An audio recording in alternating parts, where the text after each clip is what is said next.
From the Scripps Studios, this is 10 News. It's not worth it, man. It's not worth it. A witness giving this cell phone video exclusively to 10 News just moments after a police chase ends with a deadly crash in National City. Good evening, I'm Rielle Creighton. That driver was killed. A woman on the back of that bike survived. 10 News reporter Jessica Chen is in National City where witnesses watched this all unfold.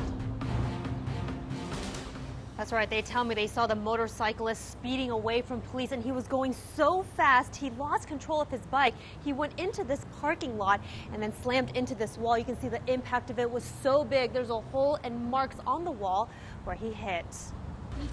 This dramatic video capturing minutes right after the crash. You can hear the motorcycle's passenger, a woman, screaming in pain. Just went straight to that driveway behind Firestone and straight to the wall right over there, that brick wall. And that's it.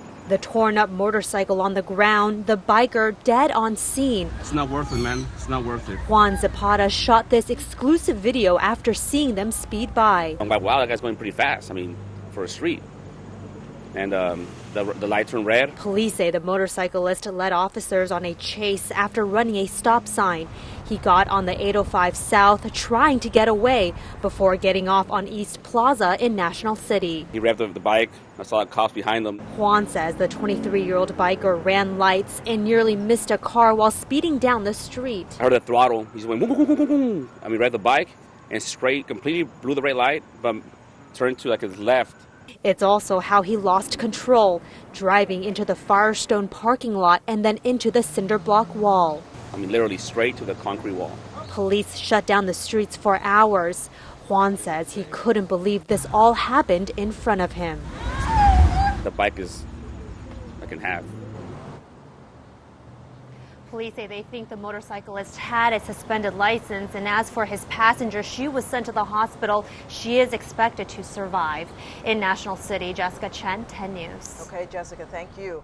10 News will stay on top of this story and bring you any new information about the driver and the passenger's condition on our newscast and on the 10 News mobile app. Well, now to new developments. Crews making progress on a large sinkhole that nearly swallowed a truck in the South Bay. 10 News reporter Hannah Mullins live in Otay Mesa where things are getting back to normal. And the asphalt is still fresh, though, where crews filled the area yesterday. A water main broke below the street.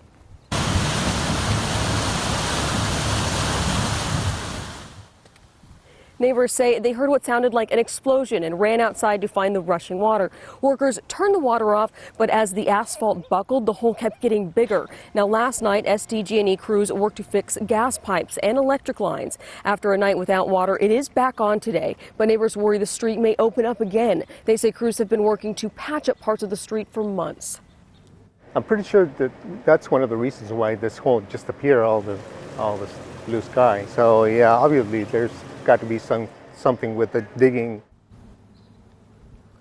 It's not just the street, it's the sidewalk as well. Crews have also covered trouble areas with metal plates all down the street. The question right now is if, in fact, it is working. In Otay Mesa, Hannah Mullins, 10 News. Hannah, thank you very much. Taking a live look outside now. Sunny skies over San Diego. 10 News Pinpoint weather anchor Jennifer De La Cruz tracking a warm-up. Finally, a warm-up. We're not talking rain. A warm-up. Finally, a warm-up on the way. It was such a nice way to end your weekend. We saw some clouds early on this morning, but we saw some breaks in that later on in the afternoon, and then a whole lot of sunshine for your Sunday. If we look in La Jolla right now, gorgeous, not a cloud in the sky. Temperatures right now hanging out mostly in the 60s for San Diego County, 65 in downtown San Diego, 66 in El Cajon, and 68 in Poway. Our 24-hour temperature change shows us that we're a little bit cooler than where we were yesterday thanks to some onshore flow. We've seen a little bit of cooling. We'll be dropping down to 55 degrees tonight on the coast. Inland communities 52 degrees. A slight chance for showers overnight, but nothing to ruin your evening. Mountains and deserts going to be pretty gusty winds over the next couple of hours, and I'm tracking that warm up coming up in your 7-day forecast. All right, Jennifer, thank you. Well, you may have felt an earthquake that hit in the Far East County overnight. A 3.6 magnitude quake hit near Ocotillo Wells at 1:25 this morning. That's near the border with Imperial County. The region had been hit with a lot of minor earthquakes in recent months, including a swarm of 300 small quakes in September and 35 in October. Well, there are new details tonight in two crimes that sent panic through the Las Vegas Strip.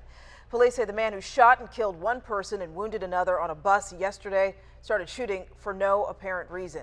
They say Rolando Cardenas surrendered peacefully after 4 hours, a standoff inside the double-decker bus near the city's Cosmopolitan Hotel.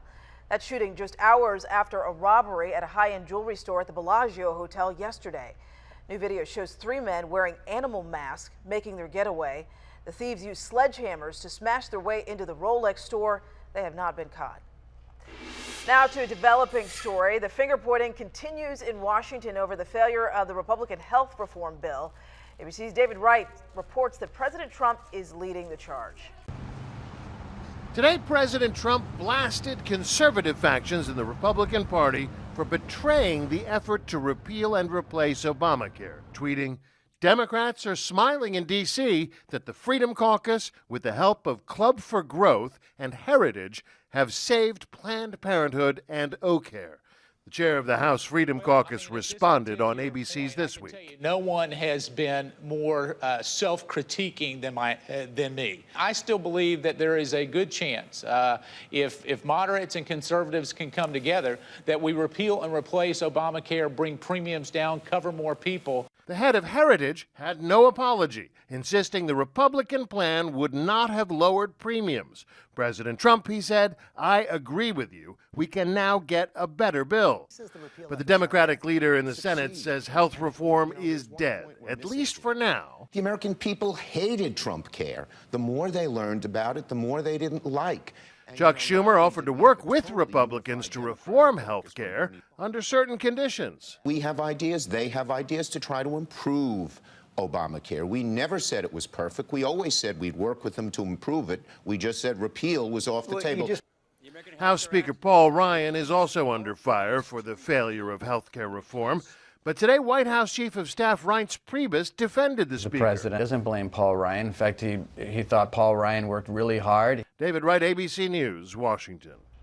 New developments. A woman accused of trying to jump the White House fence last week was arrested again overnight for a similar crime.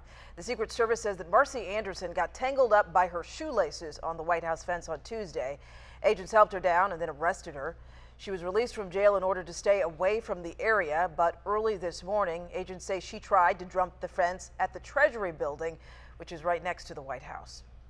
Well, today marks 20 years since the Heaven's Gate mass suicide. Sheriff's deputies discovering more than 36 people dead inside a Rancho Santa Fe mansion on March 26, 1997. Cult leader Marshall Applewhite convinced 39 members to eat drug-laced pudding and applesauce in the hopes of traveling to another world behind the Hale-Bopp comet. 2 decades later, the Rancho Santa Fe home has been torn down, the street it was on renamed.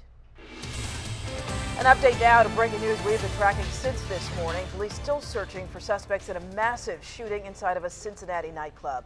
1 man was killed, at least 15 were hurt. ABC's Janai Norman is in Cincinnati with the club's violent history.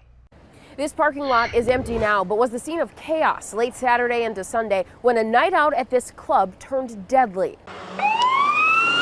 Gunfire erupted shortly after 1 a.m. Multiple people shot. Repeating medic 10, respond, Cameo nightclub. Police say a fight inside the nightclub set off a shooting rampage. Several local men got into some type of a dispute inside the bar, and it escalated into shots being fired.